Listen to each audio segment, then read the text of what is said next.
Ketua KPU langgar etik. Terkait pencalonan Gibran, Dewan Kehormatan Penyelenggara Pemilu (DKPP) menyatakan Ketua Komisi Pemilihan Umum KPU RI Hasyim Asy'ari melanggar Kode Etik Penyelenggara Pemilu KEPP. Akibat pelanggaran tersebut, DKPP menjatuhkan sanksi peringatan keras dan yang terakhir kepada Hasyim. Menjatuhkan sanksi peringatan keras terakhir kepada Hasyim Asy'ari, kata Ketua DKPP Hedi Lugito membacakan putusan di kantor DKPP Jakarta. DKPP menjelaskan pelanggaran dilakukan Hasyim terkait pendaftaran Wali Kota Solo Gibran Rakabuming Raka sebagai bakal calon wakil presiden. Hal itu merupakan hasil sidang putusan terhadap 4 perkara yang telah disidangkan DKPP.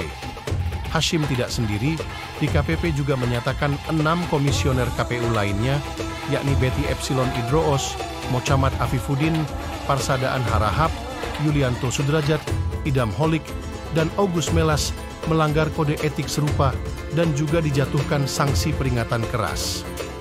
Menurut DKPP, KPU telah menyalahi aturan sebab belum merevisi atau mengubah peraturan terkait batas usia calon presiden dan wakil presiden setelah adanya putusan Mahkamah Konstitusi (MK).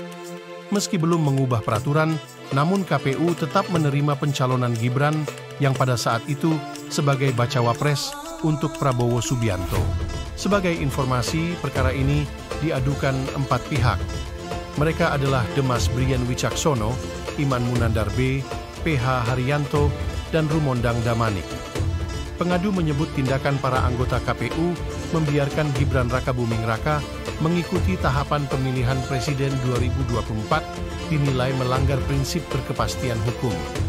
Sementara itu, Ketua KPU Hasyim Asy'ari menyatakan tidak akan mengomentari putusan DKPP terkait sanksi peringatan keras dan yang terakhir kepada para komisioner akibat melanggar kode etik karena menerima pencalonan Gibran Rakabuming Raka sebagai bakal calon wakil presiden.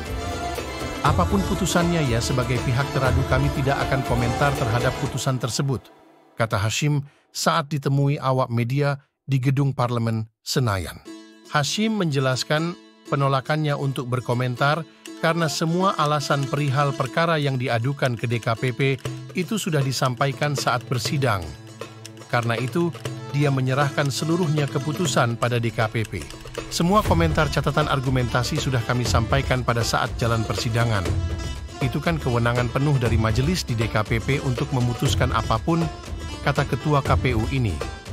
Sementara, Ketua DKPP Hedi Lugito meluruskan bahwa pelanggaran kode etik Ketua KPU beserta komisioner lainnya tidak memengaruhi pencalonan Gibran Rakabuming Raka sebagai calon wakil presiden pada Pilpres 2024. Menurutnya, vonis yang telah diputuskan DKPP tersebut murni soal kode etik Hasyim CS selaku penyelenggara pemilu, sehingga tidak ada kaitannya dengan status Gibran yang kini menjadi peserta pemilu. Enggak ada kaitannya dengan pencalonan juga. Ini murni soal etik penyelenggara pemilu, kata Hedi Senin 5 Februari 2024. Dia mengatakan, keputusan dari DKPP itu tidak bersifat akumulatif, sehingga perkara pengaduan Ketua KPU itu berbeda dengan perkara pengaduan yang lainnya. Menurutnya, putusan itu tidak membatalkan pencalonan Gibran sebagai cawapres. Tidak ada putusan akumulatif di DKPP. Perkaranya beda, yang dulu yang soal pengaduan lain, ya berbeda, itu aja, kata Hedi memungkasi. Putusan DKPP terhadap para pimpinan KPU ini pun menuai reaksi dari berbagai pihak.